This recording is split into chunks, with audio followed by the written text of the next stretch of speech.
Chiefs town match in Chicago this week, where the Detroit Lions, coming off a tough loss against the Raiders that we just talked about, head into Chicago and will take on the Bears and the Fighting Mitch Trubiskys. Paul, what's your lean in this absolute must-win for both organizations? Yeah, in this game, I think it'll be a good game. Of course, Detroit's record, I don't think, tells the story about how good they've really been this year.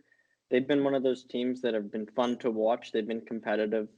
They've lost some close games.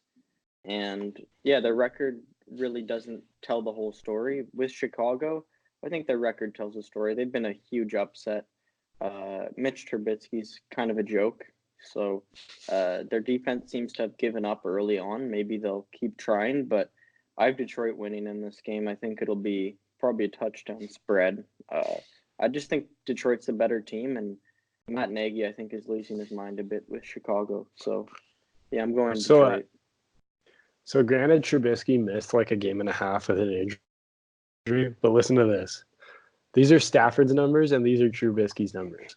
Stafford this year is 187 for 291 for 2,500 yards, basically 2,499, 19 touchdowns and 5 picks. That's really good. That's like really good. At the 8-game mark to have those numbers.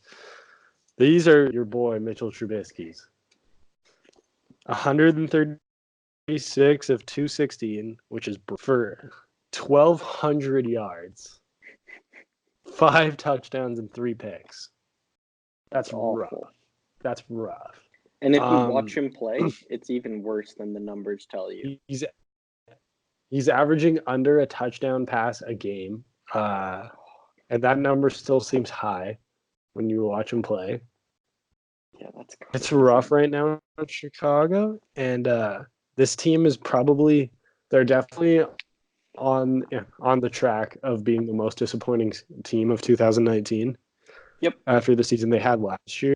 I think we all knew Trubisky was an issue, but I don't think anyone saw this coming where it would be this bad. And I mean, yeah, this is it. You just read his numbers and there's not really anything positive to say about how Mitch is playing. I don't know why he's running less.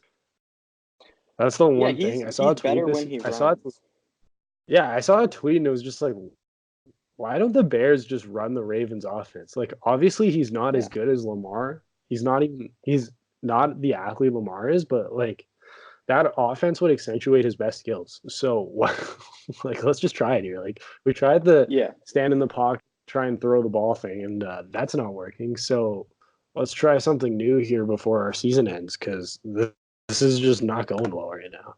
Yeah, and you notice it with him especially. Of course, he had his 1 year at North Carolina starting. In college football, they play more zone defense just because the corners aren't as good. In the NFL, it's more man with deep zones set up, so it's a lot harder to expose defenses. You see a guy like Mitch Trubisky with 1 year of college experience come into the NFL, not NHL, my bad. NFL, have a good first year.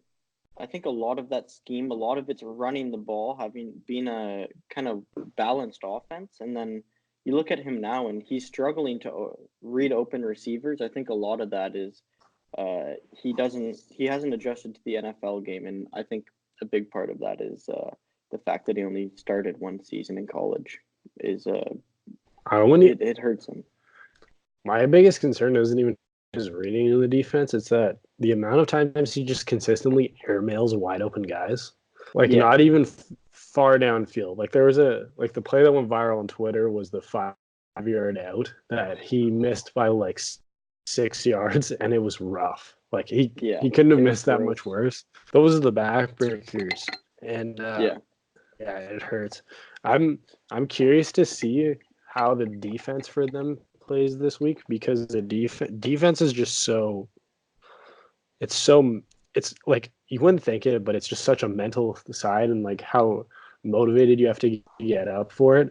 And last week, after the way the Eagles drove down the field to win the game and basically just took their hearts away as a defensive football team, having the ball just stuffed down their throats like that, that's got to hurt. So I'm curious to see how they come out and play this weekend with how negative everything is surrounding Trubisky and just how bad it went last week for their defense. I'm curious to see how they come out and play against a guy who's having maybe the best year of his career in Matt Stafford and has weapons all around. Obviously, they're missing Kerryon Johnson a lot, but even still, he's having a really, really good year. So should be a fun game to watch.